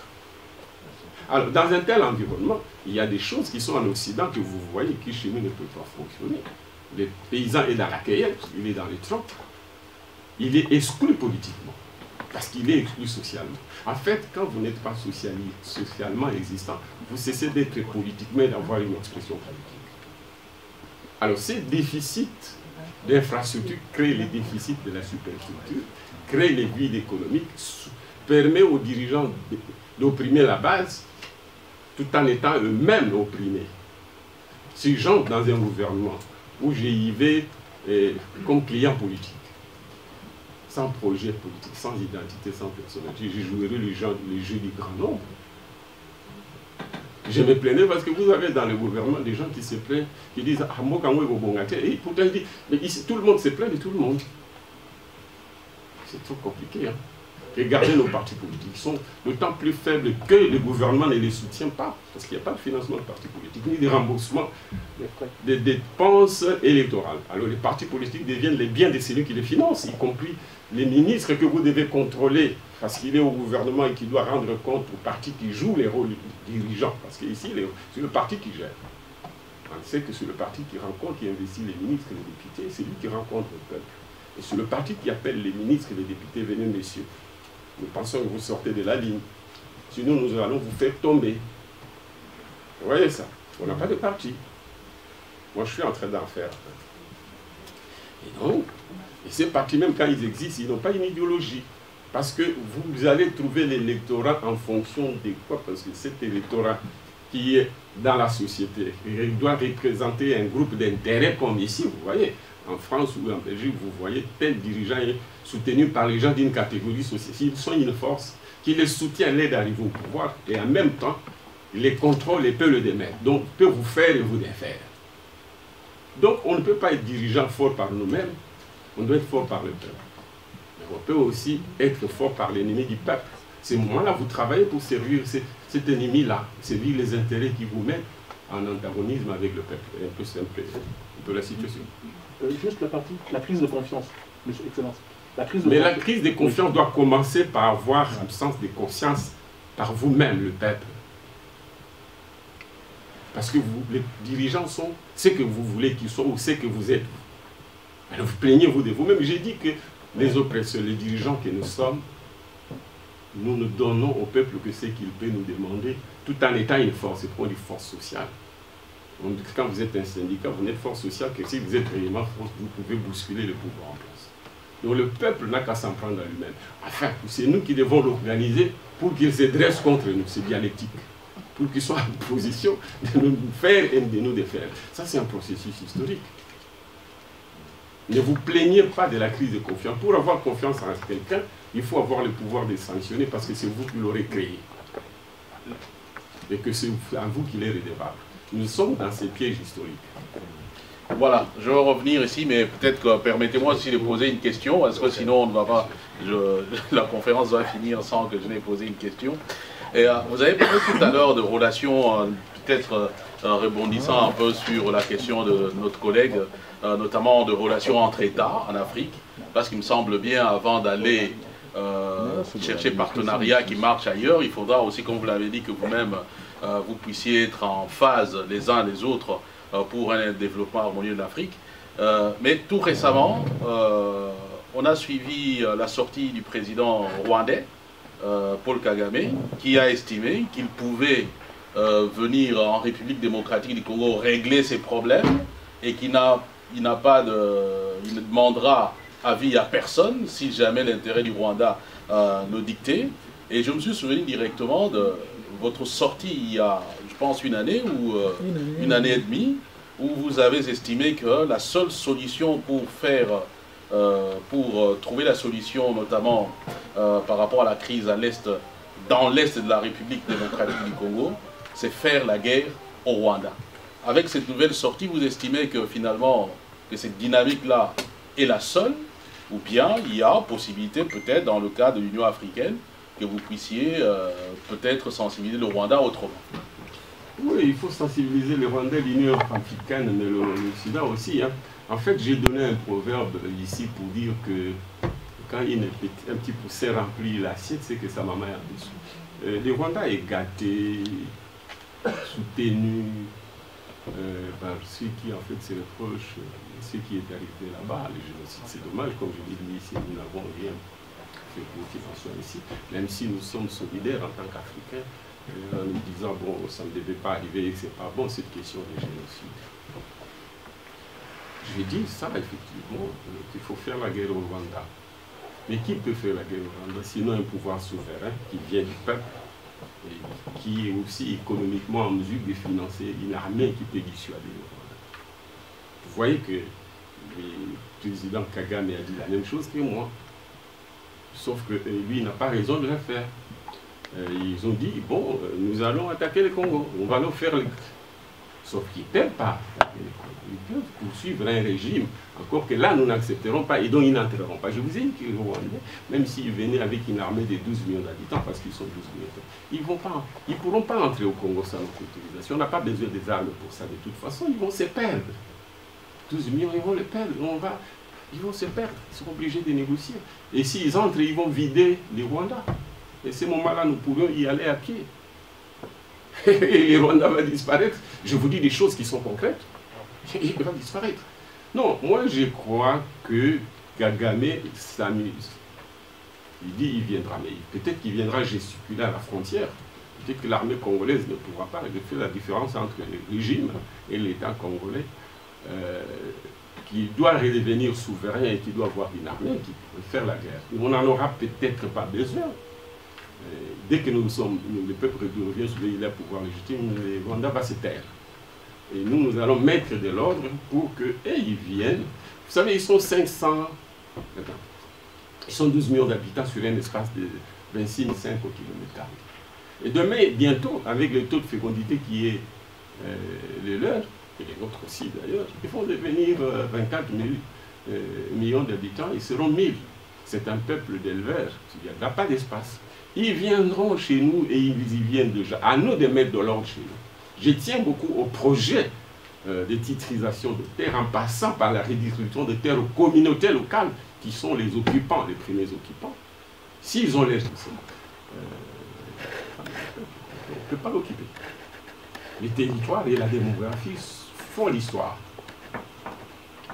Donc, je crois avoir donné réponse à oui, question. Mais maintenant, je voudrais peut-être aussi renchérir. Mais dans ce cas-là, quand vous faites un tel diagnostic, la stratégie en ce moment ne serait pas justement de négocier avec ceux qui entêtent le Rwanda pour que cette entreprise-là puisse cesser. Nous ne pouvons pas négocier si nous-mêmes on ne devient pas souverain, comme peuple, comme dirigeant, pour faire des réformes à l'intérieur qui feront que notre patrimoine foncier que l'État ait sa part dans son domaine public et le domaine privé aussi.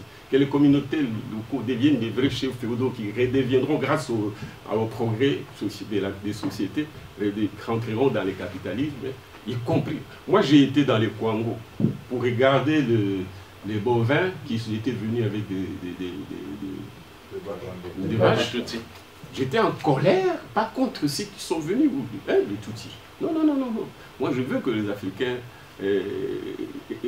exploitent les opportunités qu'ils ont entre eux.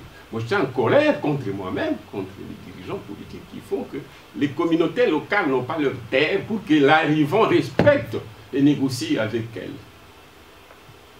Et ce qui d'ailleurs encouragerait le développement. Quelqu'un vient avec 1000 vaches, tu as des 100 hectares ou 1000 hectares comme chef coutumier avec ta communauté, vous l'accueillez gentiment. Il signe des documents, vous exploitez ensemble, vous partagez. Moi, ça ne me pose pas de problème.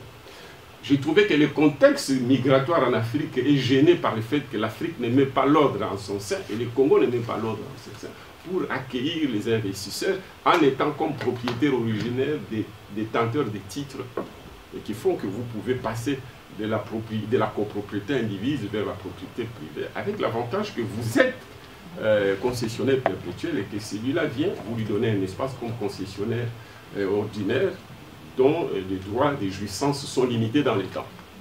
C'est ça qu'il faut mettre. Donc, conseiller aux amis qui soutiennent le Rwanda, je crois qu'on ne peut pas conseiller quelqu'un qui fait les choses pour son intérêt et puis vous allez changer sa vote. Il faut créer un rapport de force. Ça passe par le développement. C'est dans la durée que nous allons créer un rapport de force comme peuple pour nous faire respecter par ceux qui soutiennent le Rwanda et qui les soutiennent pour des objectifs qu'ils peuvent atteindre avec nous-mêmes. Au lieu de passer par les dos du Rwanda qui se met en conflit avec le Congo alors qu'il a besoin d'être avec le Congo pour que son avenir, qui en dépend, son avenir pour trouver une voie beaucoup plus. Merci. On va prendre les dernières questions. D'abord des journalistes et puis on va peut-être prendre 3-4 questions du public. Merci. Attendez, il y a quelqu'un qui n'a pas encore parlé. Et comme ça, après, je vous donne le micro. On va terminer avec les deux derniers. Voilà, les deux derniers journalistes, après peut-être le public aussi. Ah, on a un temps limité. Ok. C'est Oncle Kim de Radio Panique. Et je coordonne aussi à Radio Publique, qui est une radio citoyenne ici à Bruxelles. Alors, je voulais revenir sur le clivage Orient-Occident et essayer d'avoir votre position personnelle de la position qu'occupent aujourd'hui les Occidentaux en Afrique, je parle de l'Afrique dans son entièreté, face à l'omniprésence des Chinois. Que pensez-vous personnellement de cette position-là? Moi, j'ai peur des Chinois. Je vais vous le dire pour des raisons ou trois. D'abord, ils sont très nombreux. Ils peuvent même venir nous envahir avec 100 millions d'habitants. Ce sera une goutte d'eau, du moins en termes de mouvement migratoire par rapport. Deuxièmement, ils ne sont pas aussi, en fait, seront des capitalistes sans expérience du capitalisme. L'Occident a l'avantage d'avoir pratiqué et d'avoir tiré des leçons, ce qui les rend d'ailleurs aujourd'hui assez frileux. Et on se connaît, on peut. Je ne les fais pas pour opposer les uns contre les autres. J'ai fait les choix. Et ensuite, comme ancien Premier ministre, nous avons signé un partenariat sur 6 milliards de dollars, dont 3 milliards. D'ailleurs, nous voulions 9 milliards. Le FMI a dit non, vous venez du désendettement, vous aviez été à 14, maintenant vous êtes en condition d'avoir une capacité d'absorption des nouvelles emprunts. Donc limitez-vous dans un premier temps à 6 milliards de dollars, dont 3 milliards vont financer le développement de la mine et 3 milliards pour les infrastructures, quitte à ce que l'investissement minier, lui, sécrète les cash flows nécessaires au remboursement de ces 3 milliards, de ces 6 milliards, y compris les 3 milliards pour les infrastructures publiques. Donc les Chinois ont libéré les 3 milliards pour l'investissement minier et ils exploitent depuis 3-4 ans maintenant. Il y a un cash flow qui sort. Dans l'entretemps, pour les 3 milliards pour que nous financions les infrastructures, n'ont été décaissés qu'à hauteur de 800 millions de dollars. 2 milliards 200. Pendant 10 ans maintenant, n'ont pas été décaissés. Alors la question est de savoir est-ce que c'est une collusion entre eux et nos dirigeants politiques, je ne sais pas répondre. Est-ce que c'est la négligence de nos dirigeants? Je suis tenté de le dire, parce que même les 800 millions décaissés par les Chinois n'ont pas financé les infrastructures et pris dans les programmes que nous avons signés aux Congolais. Et les 2 milliards qui sont restés n'ont jamais été décaissés. Et je me pose la question, est-ce que les Chinois n'ont pas voulu libérer pour cette tranche-là? Que ce soit du fait de nos dirigeants, que ce soit de leur fait, je considère que parce que ces programmes étaient assis sur la volonté de construire les infrastructures au Congo, les Chinois ne sont pas des partenaires crédibles, du moins par rapport à cette question-là, parce qu'ils n'ont pas aidé les Africains à réaliser les infrastructures aujourd'hui en termes de coûts d'opportunité. C'est très très grave. Le Congo, vous savez, nous sommes enclavés, je l'ai dit tout à l'heure, le Kasaï, là, c'est notre malheur. Hein. Tant qu'on ne désenclave pas les Kasaï, non pas en sensé en termes de territoire, mais en reliant les Kasaï à l'est, à l'ouest, au nord et au sud, nous sommes foutus. Alors, pour relier les Kasaï au reste du Congo, il suffit de faire la suite de la route nationale numéro 1, qui reste, qui n'est faite qu'à moitié jusque, je crois, dans le Kasaï central. Mais c'est un malheur. Cette population est en train d'émigrer pour aller dans le Bandundu et ainsi de suite, alors qu'elles ont des terres, même s'il y a un problème de terres aussi là-bas, dont nous parlerons et pour lesquels nous avons la solution, en tant que nouvel élan. Je pense que cette route-là, et d'autres encore, plus ou moins 3-4 000 km² pour relier les Kasaï, et à travers le Kasaï, le reste de l'Est, plutôt de l'Ouest au Kivu, et au nord, province orientale, en passant par quelques territoires de Lusambo, plutôt comment je puis dire, non pas Maniema, c'est, comment je puis dire, les Sankuru, et les Suds pour aller vers l'Angola. Je crois que ça va libérer et le Kasaï et l'ensemble du Congo. Et ils ne l'ont pas fait, les Chinois ne l'ont pas fait. La faute de nos dirigeants, mais c'est des partenaires qui sont assez avancés. S'ils voulaient bien nous aider, ils voulaient bien travailler avec le peuple, comme c'est dit dans l'accord qu'on a signé avec eux. Alors, ce qui se passe, c'est que cet argent, ils les gardent encore par des véreux. Alors, il y a une question qui se pose, qui pose la crédibilité de notre partenariat. Que ce soit irresponsable de nous, quelle est la qualité de ces partenariats-là? Alors, donc, par rapport à cette guerre, moi, je plaide pour que l'Occident, qui a l'avantage d'avoir colonisé le Congo et qui connaît les faiblesses, le Congo et l'Afrique en général, qui connaît les faiblesses de leur vision, qui connaît nos faiblesses, je crois que nous allons nous sauver ensemble en faisant ces partenariats et ça pourra permettre de mettre fin à la guerre potentielle entre l'Occident et l'Orient parce que nous, forts avec l'Occident, nous pouvons avoir des bons partenariats, y compris avec les Chinois, y compris avec les Américains. Et voilà comment je vois les choses. Dernière question. Monsieur le Premier ministre, merci à nouveau de m'accorder cette question. Vous allez parler du soutien de la bonne gouvernance dans le pays. L'Afrique est victime où les détournements de fonds publics font légion. J'ai pris l'exemple de cette enquête menée par, comment on appelle, le consortium Congo Hold-up, où 43 millions de dollars sont sortis de la Banque centrale du Congo. Donc, cette question des détournements de fonds publics est légion en Afrique, ce n'est pas simplement au Congo. Comment venir à bout de cette question, peut-être à travers le partenaire Union européenne? J'aimerais avoir votre avis sur cette question. Merci. Oui, merci. Je crois que tout est une question de rapport de force. Déjà, nous avons des faiblesses. Vous savez, l'Occident, c'est qui sauve l'Occident du point de vue de la transparence dans la gestion. J'aurais aimé parler de mon mandat. Si vous m'en posez l'occasion au Chige et l'État, ça va vous montrer que nous, on a fonctionné. Mon gouvernement a fonctionné différemment dans le cadre du régime de Kabila. On a travaillé avec les institutions de Bretton Woods. C'était dans la transparence. Transparence dans la gestion des mines, transparence dans la gestion des finances publiques, transparence dans la gestion de la monnaie. On a eu les résultats.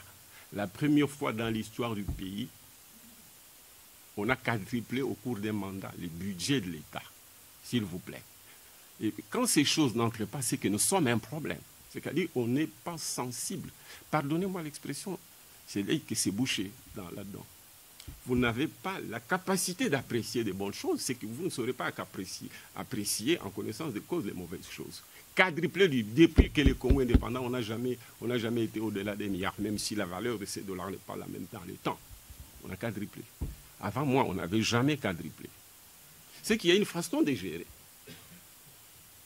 Concédez-moi que je dise, bon, peut-être inconsciemment, pour être modeste.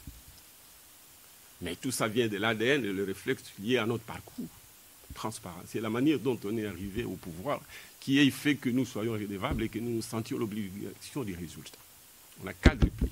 La première fois, on a quadruplé le salaire, tout en augmentant des fonctionnaires. On a quadruplé le salaire des médecins. On a quadruplé, en augmentant les effectifs, presque doublement. On a quadruplé les salaires de magistrats. Professeur qui touchait 400 $, on lui a donné 2000 en monnaie stable, sans recourir à la planche à billets et à l'inflation qui érode toute l'augmentation faite, stable dans la durée. Mais on a redistribué ce qu'on a créé. C'est-à-dire que l'FMI a accepté que nous donnions des salaires en restant dans la proportion de nos recettes, mais recettes internes. Et vous pouvez quadrupler le salaire, vous pouvez augmenter le budget de consommation de l'État pour autant que les recettes entrent. Et les recettes étaient entrées parce que nous avons atteint un budget de 4 milliards dans la durée, parce qu'on est parti de moins de 800 millions de $. Retenez ces choses-là. C'est ça qui va vous affranchir à 3 milliards et demi. Avant moi, il n'y avait pas de telle proportion d'augmentation. Après moi, non. Au contraire. Alors que le budget entre 2012, quand je partais, et aujourd'hui, a doublé. Les salaires de médecins, au lieu de doubler, il a été divisé par deux. Les profs que j'ai laissés au précédent du sommet en augmentant leurs effectifs. Moi, j'ai augmenté l'effectif de médecins. Les professeurs, ils étaient à moins de 1000 professeurs d'université. Ils sont passés à 2000, 2500.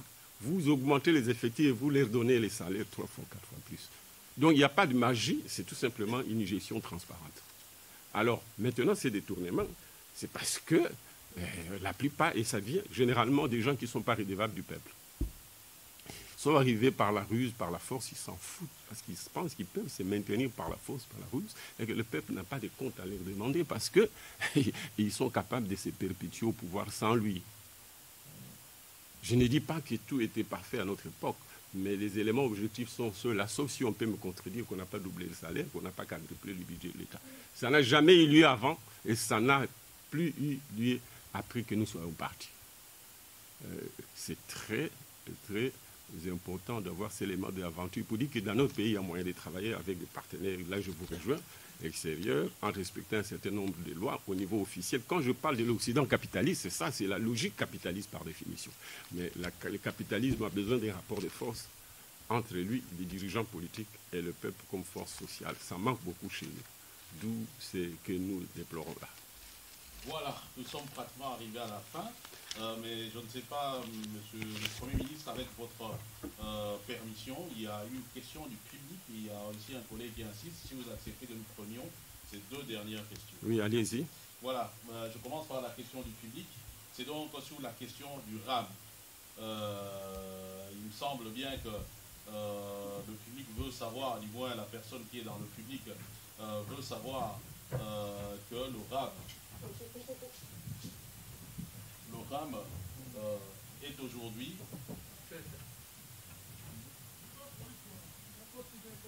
voilà. Donc c'est quoi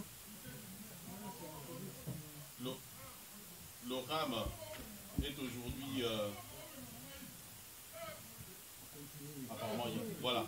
Donc la question donc c'est par rapport au RAM et donc le RAM aujourd'hui fait parler de lui, notamment avec le régime actuel. Alors, la question c'est de savoir, selon ce que l'on apprend, c'est vous qui avez créé le RAM, est-ce que le RAM que vous avez créé ressemble au RAM actuel? Je n'ai jamais créé le RAM. Comme c'est le cas avec, comme on a le territoire de Minembwe, on a profité de mon décret pour introduire frauduleusement des dispositions qui n'étaient pas prévues dans mon arrêté. Est-ce qu'il y a moi?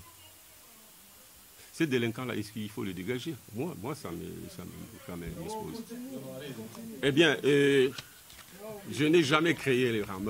RAM a ceci de particulier. Un, c'est un impôt. Pourquoi? Parce qu'il prélève de manière obligatoire et d'autorité une recette de quelqu'un sans contrepartie en sa faveur.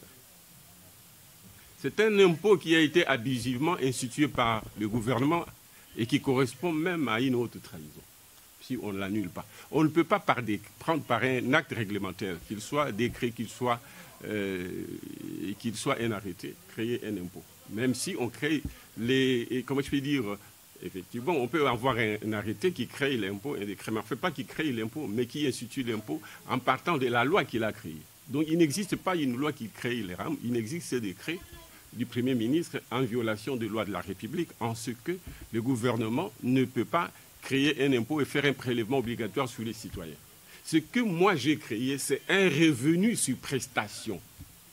Il y a 3 rubriques. Ces revenus par prestation, c'est les revenus de qui au profit de quelle prestation de qui?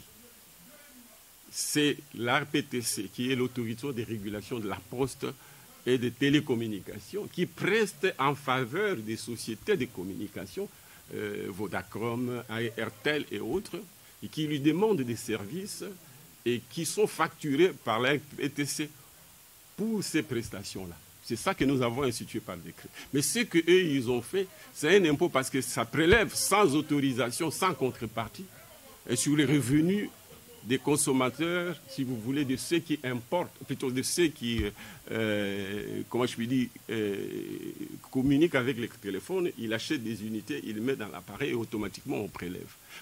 Et puis on prélève de manière autoritaire de l'argent qui ne profite pas à l'État parce que ce n'est pas versé dans l'administration fiscale, que ce soit la DGRA et les autres institutions qui collectent l'impôt, mais ça va plutôt dans une caisse qui est inconnue plutôt que la caisse de l'État. Voilà, donc je n'ai pas créé le RAM, qui est un impôt institué de manière illégale par le gouvernement alors qu'il n'a pas qualité, et plutôt qu'il devait l'être, s'il le voulait, par l'Assemblée nationale, c'est-à-dire par le peuple. Moi, j'ai créé un revenu contre prestation au profit de l'ARPTC, revenu qui devait venir de la part des opérateurs téléphoniques, dont Vodacom, etc., en contrepartie des services que l'RPTC rend en leur faveur. C'est un peu comme les MPSA qui prélèvent, c'est-à-dire que la société téléphonique vous prélève 10% ou 1%. Quand vous demandez les services à son partenaire, au moment où le partenaire envoie l'argent, vous voulez faire, par exemple, un transfert à Kinshasa, vous passez par un PSA, on vous prend un pourcentage sur l'argent que vous avez envoyé en contrepartie du fait qu'on vous aide à faire ce transfert-là. Là, c'est un revenu des prestations, un revenu en faveur de celui qui preste pour vous en effectuant les transferts. C'est la même chose avec les différentes messageries. Ça, c'est ce que moi j'ai créé au profit cette fois-là des opérateurs téléphoniques et non pas un prélèvement obligatoire de l'État à charge d'un opérateur économique en faveur du qui, plutôt, ou je ne sais pas moi, de quelqu'un qui utilise son téléphone sans lui rendre un quelconque service ou lui prendre l'argent comme ça, et qui déjà ne va pas non plus au trésor public, et qui est assis sur un décret plutôt que sur une loi venant des représentants du peuple. Voilà, dernière question.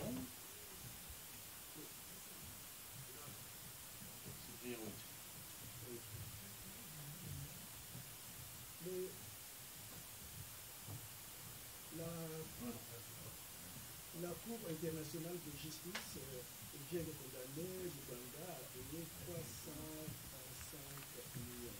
Quelles sont les démarches que la République démocratique du Congo peut entamer pour encaisser cette somme d'argent? C'est ma première question. Et la deuxième question, 2023, c'est l'année électorale. En 2006, 11 et 18, les partis politiques n'ont pas envoyé des témoins. Alors que l'article 61 de la loi électorale précise que seuls les témoins peuvent signer le PV et en demander une copie. Et l'article 38 de la loi électorale précise également que les témoins envoyés par les partis politiques sont pris en charge par ceux qui les ont mandatés. Est-ce que l'AMOC ne peut pas initier une action au Parlement pour changer l'article 38 de la manière suivante? S'il vous plaît, je vous en prie, je comprends la suite de votre question, vous allez me permettre de vous répondre. Ça, ce sont des détails à mon niveau. On a tellement de choses graves à aborder sur ça que vous me posez des questions qui concernent la légalité qu'on ne pourrait pas attendre de ces parlements dont vous connaissez la configuration. Hein? S'il vous plaît, nous sommes plutôt, moi je suis résistant. Parce qu'en 2023, nous irons aux élections. Mais je vous réponds. Attendez, hein, bon, la vraie question qu'il faut poser, est-ce que nous irons aux élections? Il y a des choses tellement sérieuses que vous ne pouvez pas me poser une question de détail. Pardonnez-moi.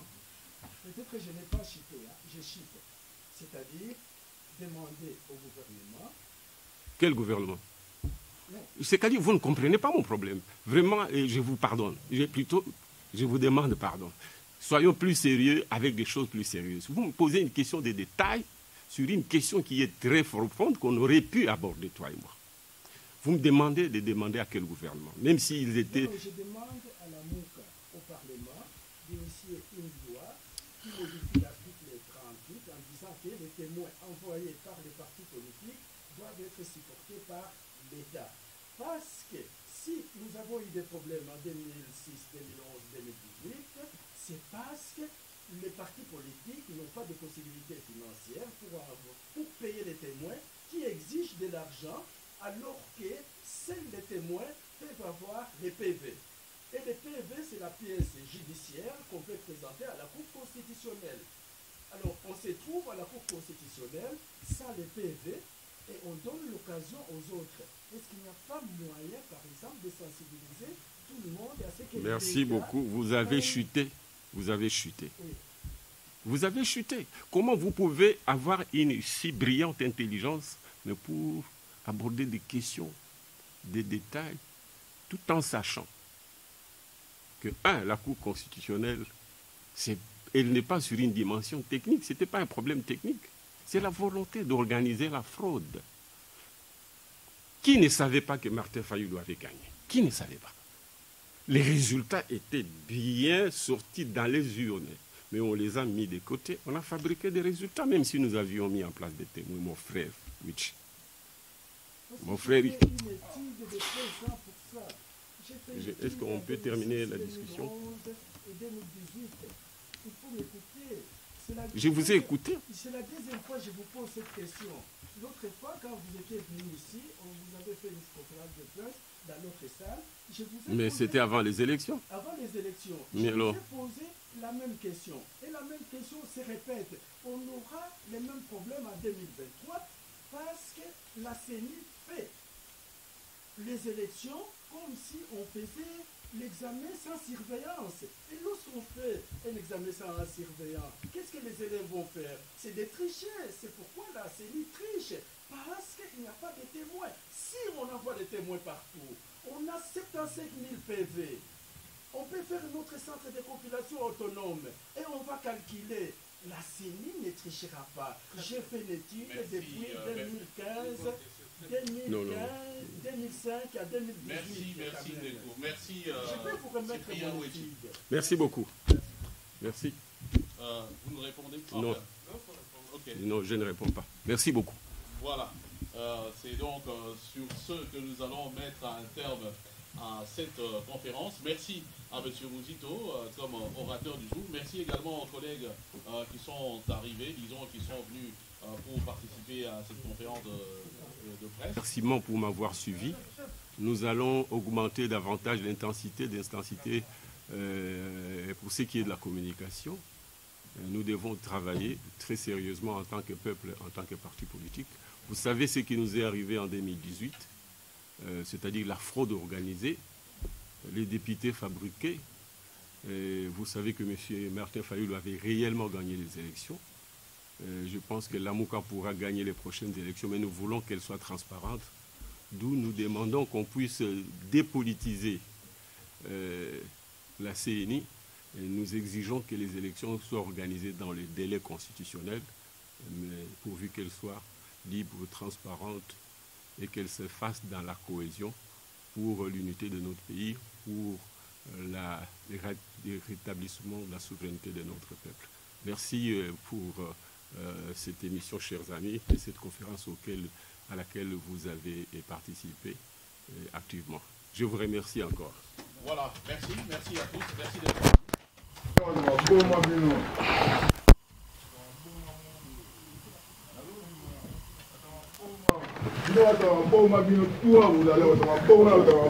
Non, ça va. Ça va, il n'y a pas de problème.